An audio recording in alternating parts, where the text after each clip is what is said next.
tunay na nagsisilbing inspirasyon sa mga kababaihan na dumadaan sa matitinding pagsubok.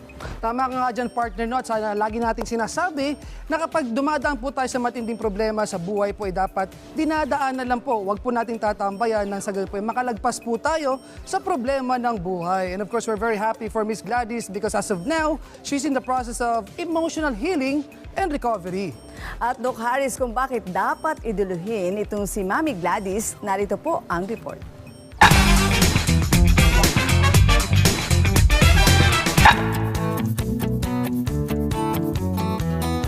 Siya si Maria Gladys del Rosario, tubong Bulacan, graduate ng physical therapy.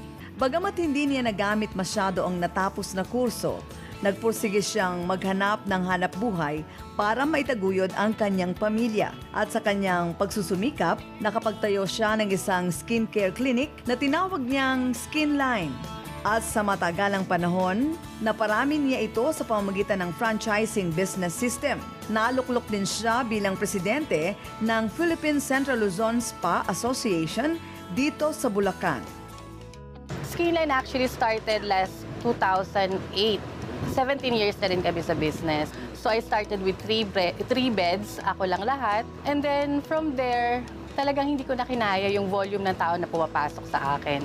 So nag-hire na rin ako ng mga staff to work with me. Pero sila lang yung nag-cleanse ng face, pero ako yung magawa ng mga major treatments. I had another branch, yung aming Malolos Bulacan branch. And then from there again, dumami na dumami as far as Tarlac, Cabanatuan, Dagupan. Nagpupunta sila sa amin. Yung mga client namin na yon, they also ask to have a branch in their place. So doon nag-start na nagpa-franchise kami ng business. And then after 20 branches, 22 branches, dumating ako dun sa point na medyo nahirapan ako kasi hindi ko nakita na hindi ko na-anticipate na mag-grow talaga ng ganun kabilis yung business. Sabi nga, meron talagang pagsubok na darating kaya dapat laging handa. Dahil kamakailan lang nang pumanaw ang kanyang panganay na anak. Cancer o brain tumor ang ikinamatay nito. Dito sinubok ang kanyang pagiging ina dahil halos maubos ang kanyang mga kabuhayang pinundar. Dito nabuksan ang kanyang isip sa alternative medicine o natural healing treatment. And then nung naging okay na naman, isang tragedy yung dumating sa buhay ko wherein yung anak ko, he was diagnosed with brain cancer in March of 2015. So from there, talagang nakita ko yung hirap. Naranasan namin na talagang financially na-drain talaga ako.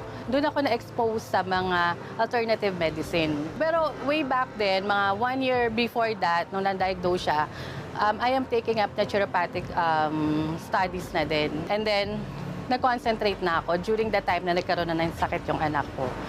So, nung akala ko pagaling na siya, akala ko nandoon na siya sa point na makaka-recover na siya, that's how I started my wellness business. Sabi ko, this is the best time for me kasi naranasan ko nga yung wala ka nang ilalabas eh.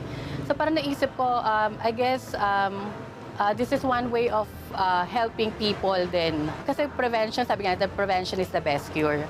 So when I decided to go into detox, into alternative medicine, nabuo yung concept na itatayo ko itong business na to.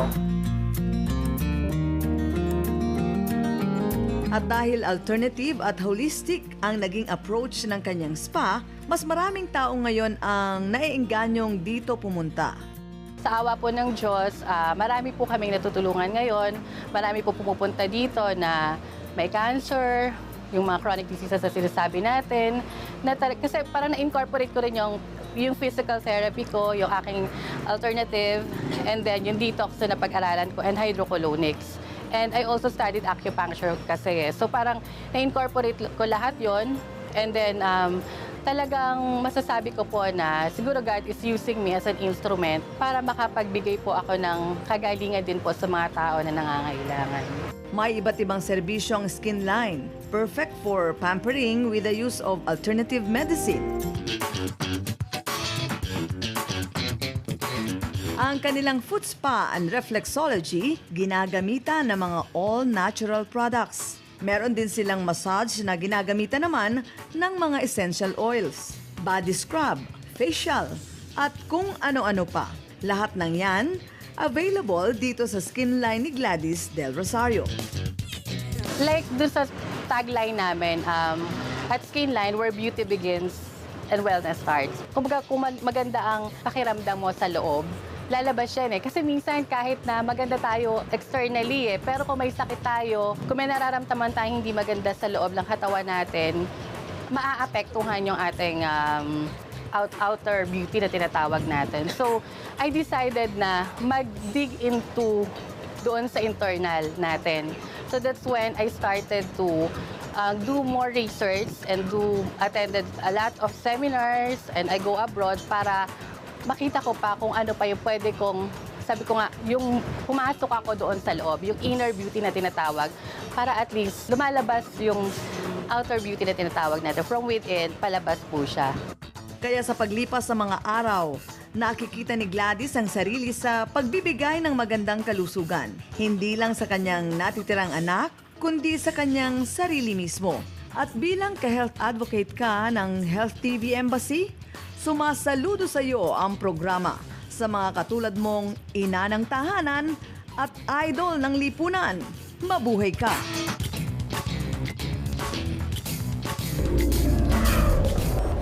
Partner, no, that was a very beautiful, inspiring story po syempre, no? And of course, a story of courage and how to handle situations during the most trying times po natin. Syempre, because of that, we admire people like syempre Mami Gladys. Tama ka dyan, Doc Harris, kasi alam mo si Mami Gladys na ngayon, bukod sa nakaka-inspire na siya, nakakatulong pa siya sa kanyang maraming kababayan sa Bulacan. Dahil hindi lang skin line treatment ang kanyang inaasikaso sa ngayon, kundi yung tinatawag na holistic treatment din, Doc. Syempre Okay. po, no, hindi lang physical, pati syempre kaya mag-counsel na rin, no? Tumulong emotionally. Depende. Hindi kasi na napagdaanan niya, di ba? Pero hindi siya sumuko, right? Hindi siya sumuko, syempre talaga namang hindi dapat sumuko. Oo. Hindi niya tinambayan yung problema. Tama ka dyan, partner. Dito lang kayo dapat kasi tumambay sa wellness tambayan ng bayan. Okay? Natapos na naman po ang isang oras na usapang pangkalusugan at pagbibigay kaalaman. Kaya nga po, sa susunod na episode po muli, samahan nyo kami sa bagong Wellness Tambayan para sa lahat.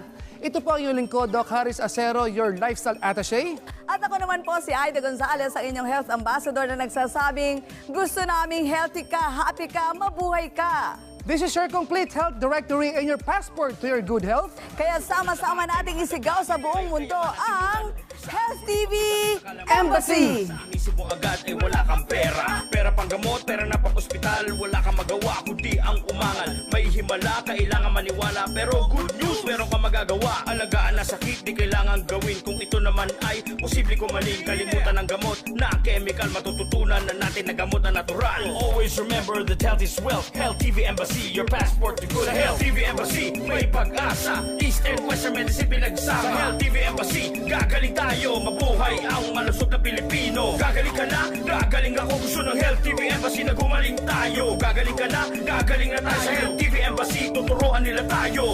This is a story about Filipino courage. People who get bullied but never back down. A nation that shows greater strength when faced with bigger foes. Heroes who suffer setbacks but come back better than ever. A country fighting against all odds and being victorious in the end. This is the story of the Filipino people, best told by the Philippine Daily Inquirer. Get more from the country's #1 newspaper with Inquirer Plus digital newsstand. Download now